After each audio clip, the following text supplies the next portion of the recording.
up, yo? Shout out to my guy, Michael McLevy, I think is how you pronounce his name. I apologize if I cooked it. The link to his channel will be down below in the description. But who is the most clutch player of all time? You think about the clutch goats. Who are they? Who are they? And honestly, there's a lot of noise with that number. What does clutch really mean? Does it mean playoffs? Does it mean in the clutch moments, the last 10 seconds of the game? What does that really mean? Defensively, offensively? I'm excited and interested to look at this. Thank you guys for the recent support. Drop a like, smash that subscribe button. Let's get into the clutch goat. It is the single most debated basketball topic ever. That's the biggest clutch gene. With the game on the line. And the best clutch money player. It kind of Fate is. of the universe on the line, or the Martians have the death. I want point Iguodala. on Earth. You better hit it. Commence primary ignition. I feel like I do see Steph hit a lot of crazy shots in the clutch, but that's just me. Whoa, what is this? Whoa! He's the most clutch player of all time. Clutch is a vague term, and it's difficult to measure vagueness, so let's start by defining it. Now, the populace would define clutch as a rare genetic trait, one placed at the top of the athletic skill hierarchy, a mythical force that only a select few... This guy's videos are fantastic. Oh my goodness.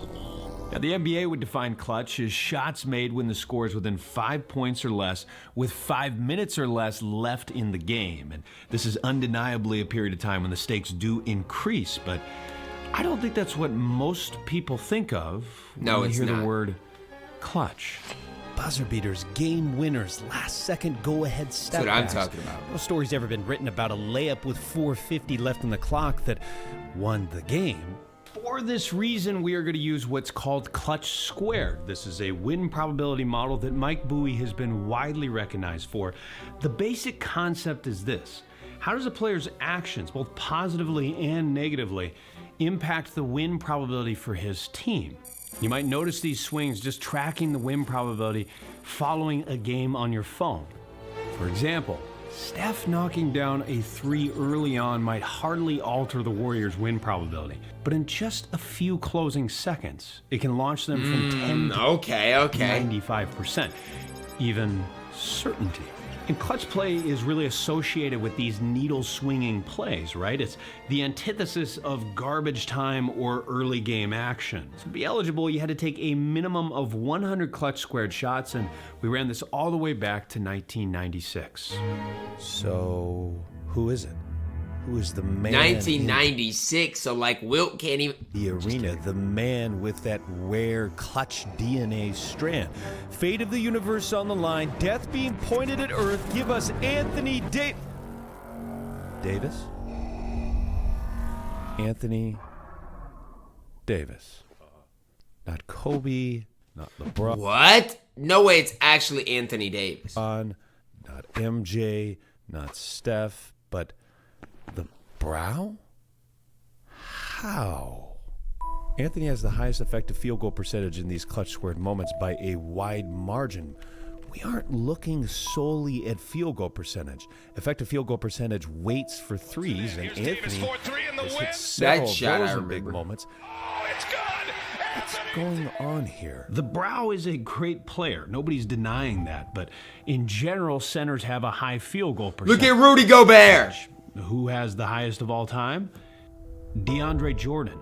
Maybe you anticipated this. I mean, positionally, there's a clear trend. It's Anthony because Anthony is closer to the rim, but Anthony doesn't have this high of an effective field goal percentage over his career. His career average is worse than guys like Steph, LeBron, and many other shorter players on this graph. So again, what's going on here? So the further right that we go with this, the more we find guards. This video is fantastic. There's a reason for this. Post plays take a little longer to develop.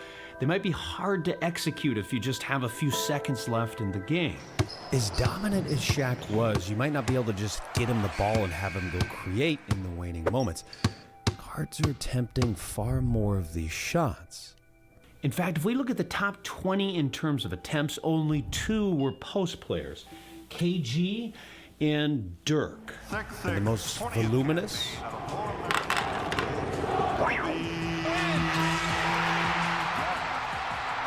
Yeah, I mean, Kobe takes a lot, and Efficiency was pretty impressive when you consider his unparalleled volume. He was better and that's the thing. The shots he was getting, too. LeBron. He was better than KD. He was better than MJ. The man with the ultimate green line. Get him. Was pretty good in these late game situations. Kobe was great, but not as dangerous as Dame. Dame checked in at 48.2%. That's pretty good, field Dame. goal percentage. That was #1 overall, minimum 200 clutch squared shots. Dame time is as advertised. It's a real thing. I mean, it's a real thing. That's why if the Bucks do make a run, Dame could be valuable. Das Dirk emerges if we look at a minimum of 300 clutch squared shots taken, and that makes sense. Like Kobe, his game is seemingly built for these late game situations. A stork-like ability to balance on one foot and hit a fadeaway at any point. Dirk had no shortage of big moments. And what about the dude with the shoes? His airness. MJ was slightly above average. Now, obviously, this was a completely different era where defenses could play more aggressive in the 90s, and effective field goal percentage was certainly It's still lower not overall bad, than though. it is today. But we also only Why do got I the see last Blake few Griffin? seasons of MJ because our code has trouble tracking before 96, so only got the last few seasons. Still, he was an impressive above average given his volume and percentage of those clutch squared shots that he took for his team at that point. And who was anti-clutch? Who fell at the time? This is what I want to see. Baron Davis, Tyreek Evans. Tyreek Evans shot 25%. Yikes. Look at Russell Westbrook. Donovan Mitchell, I feel like Dono's sometimes clutch. Maybe I'm Rose, wrong. Allen Iverson, Dwayne Wade, Russell Westbrook, and Donovan Mitchell were some notables. I'm surprised to see So Donovan how Mitchell. can we improve this measurement? I mean, we still don't have an answer for Mr. Davis here. How can we go further into the clutch? Playoffs, turn up. It's about to go down. I like it. Playoffs Yep, go to the are different playoffs. than the regular season. Here's Ginobili. Being clutch, that's synonymous with playoffs. So how do these rankings look if we control just for the playoffs, the most crucial point of That's what I want to see right here. the year? A biblical player. Ray Allen?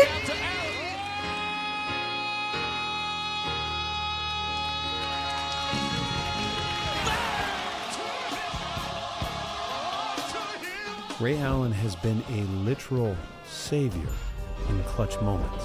The second coming lived up to his stage name. Jesus. Shooting an absurd 68.97% How many attempts? in clutch playoff moments. Hallelujah, Jesus, hallelujah. Who's closer to Earth? McKee gets it in the middle for the win. Miller time, second overall. Yeah, you can dance, Reggie. Playoff Jimmy looks to be as Jimmy's valid. Jimmy's a valid we one. know him. Highly effective in the clutch. Mike Bibby, phenomenal. To Bibby, has the open shot. Okay, Mike Bibby. LeBron, slightly above average. Lillard, above average. KD, average. Below the event horizon, though, oddly, Kobe and MJ.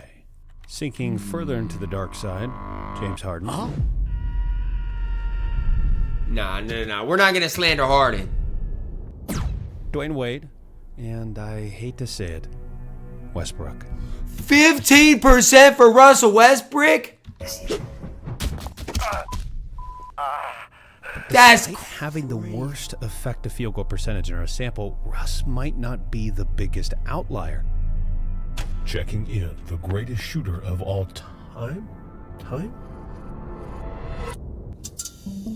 Steph Curry? Steph carries a measly 27% what? This is crazy. I thought Steph hit some big shots. effective field goal percentage in clutch squared playoff shots.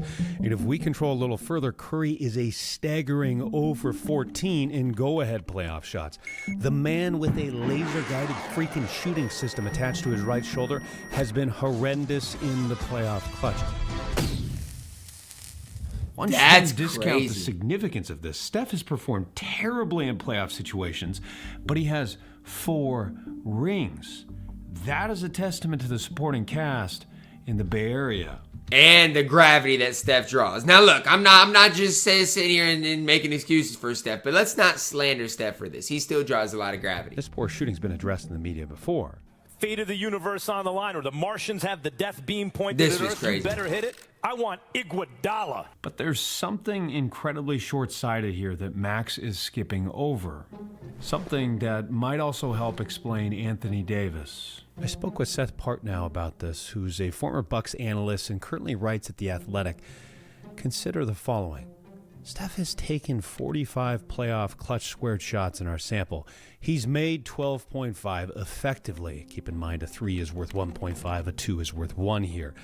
Had he made just 4 more threes, he would be average among these stars and better than Kobe. Had he That made is kind of crazy to think about right there. It's kind of crazy to think about. 7 more threes, he would be elite in these playoff clutch squared moments. While examining clutch playoff statistics is telling, it's not gospel, especially when It's like what I'm saying, like Ray Allen. I want to see his sample consider size. the playoffs being such a small sample size. Again, I'm not discounting the importance of clutch moments, but if Ray and Steph, 2 outliers in opposite directions, 29 are still, but that's so small. single-digit makes and misses away from being statistically identical in these moments, isn't that worth mentioning? Might this be part of the reason why Anthony is such an outlier? His clutch shooting, not just his unibrow. So it's easier to see this the more shots that a player takes. Conveniently for debate, at the top in terms of volume, we have LeBron And guess what? They're right. Both the guys are right in the middle, basically. Kobe. Or above average. If we strip away the glamour and narratives of clutch moments, both are right around where a rational robot might expect them to be. LeBron is above average. Kobe is That's what I'm basically saying, right around average. When looking at the entirety of their career for effective field goal percentage, LeBron is above average. Kobe is basically average. As attempts increase, overall accuracy on game-winning shots regresses heavily towards the mean, towards expectations. Outside of Russell Westbrook. Max is an Ivy League-educated individual. Imagining an ether where he doesn't know what small sample sizes are is difficult to comprehend. Max went to an Ivy Calling League? for Iguodala over Curry borders on science fiction. Unfortunately, there is a clear benefit in today's world to sensationalizing absolutist takes. LeBron James was not born with a clutch gene. LeBron's another example. LeBron's not going to win the A championship. period of time where fans and analysts were having a field day with his late game play. Don't know how to win. Many oddly still do. He wants to be a movie star. But he's been a better shooter than Kobe in these playoff moments. He's also hit the most prized clutch shot. Bron's hit some tough shots, for more sure. than anyone. Gets it to LeBron for 3 for the win. Yes! LeBron James! This is not just something that I believe. This is what has actually happened. Yet somehow LeBron is still seen as a Padawan.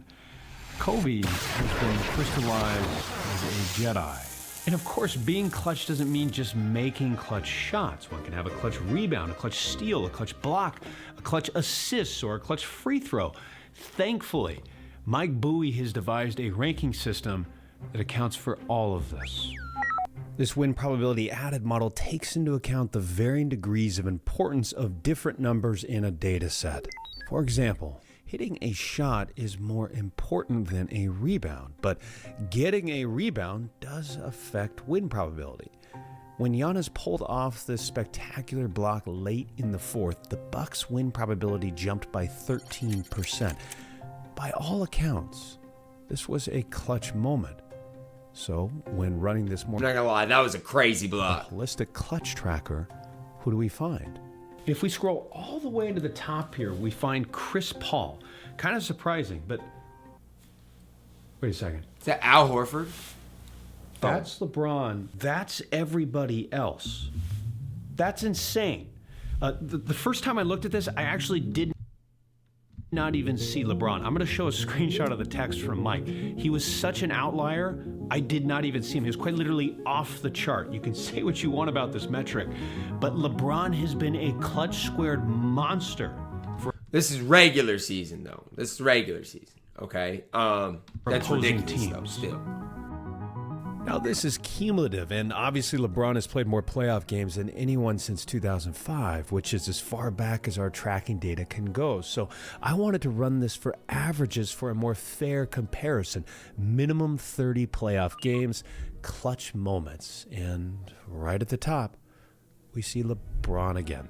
Roughly speaking, this means that LeBron has improved his team's odds at winning a close. And look at who else is up there. Jokic, Lillard, Davis, Dirk, Jimmy. Like, this is an accurate by stat. 7.8%. Sure. This was run since 2005, minimum 30 playoff games. Rudy Gobert! Look at Rue! Look at Big Rue! Let's go, Rue! Many of you might have looked at these two charts and Big Rue. noticed that there's someone missing.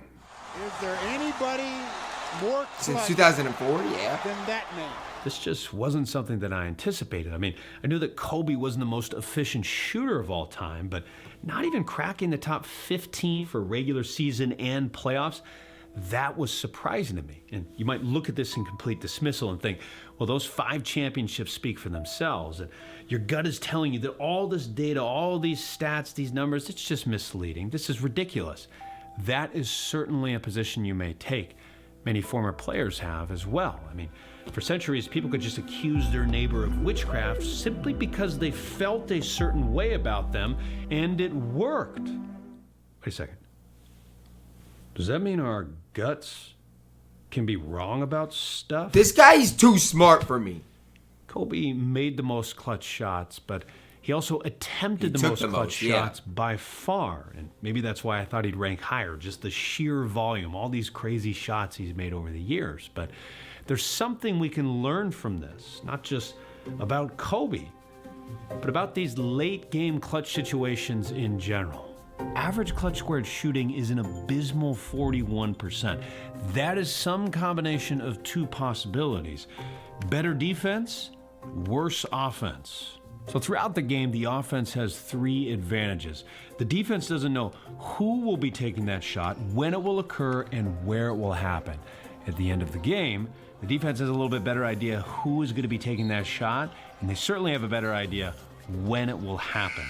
Take a look at this pivotal finals play. Orlando waits until the waning moments to send a double, and they're so convinced that Kobe will take this shot. Why is JJ Redick on the court? You don't have a better defender out there than JJ Redick? I mean, come on, Kobe. You couldn't throw this to Lamar Odom? They've abandoned 3 perimeter players. This is the sin of predictability. It's also partially unavoidable here. The correct play is to run the clock down since it's tied, but nothing says Kobe can't kick this out here. I should state that I am a big Kobe fan. If anything, I was hoping to find the opposite. Fans of his that was close. But here you're down 2. I mean, courage might howl that such criticism misses the point, but the larger takeaway here should be that these are hard shots, though. These are impossible shots. Over time, virtually all of these players are performing worse in clutch moments than in regular ones, even the anointed king of clutch. For any team, this is an area worth considering. You might be better served initiating a democracy rather than a dictatorship. Stars may appear to be supernatural, but if given enough volume, they're pretty much themselves. From the stands, big clutch is magic. It's a force that we can all witness, but only a select few can experience. Daydreams on the blacktop or late at night. It is crazy. In the clutch, you'd always say Kobe. And then just walking to the laundry room. A superlative moment between what could be and what is. But this clock and this hero thought is misleading. Certain players may appear to levitate, and that orange sphere may carry more than 8 psi at certain moments, but this is only due to the seemingly uneventful plays that was a crazy Kawhi shot. Mike. Plays that we surely take for granted. Michael, you ready to get in there? Clutch isn't some rare DNA strand reserved for a chosen few. Clutch is the appreciation of the unseen timer. That is the magic. It's a force that any of us can harness. Hope you enjoyed this video. Make sure to subscribe. Great video. Fantastic video. Because it's the truth. It's the truth. And honestly, do I think certain players might get nervous in the clutch? Sure, for sure, especially at the free throw line. But I think it's more about taking good quality shots. Like even in Kobe's situation, I'm not gonna hate on Kobe for not being, up there with that last metric. It's just the fact that he didn't take good shots to put himself to be in position for that. It's the same thing with a lot of those players. That's why Ray Allen was number one. Guess what? It's because he gets good open looks in clutch moments. I think it's more about that. But shout out to my man. Absolutely fantastic video. Drop a like on it. Subscribe if you are new. And subscribe to his channel as well, man. That link down below in the description.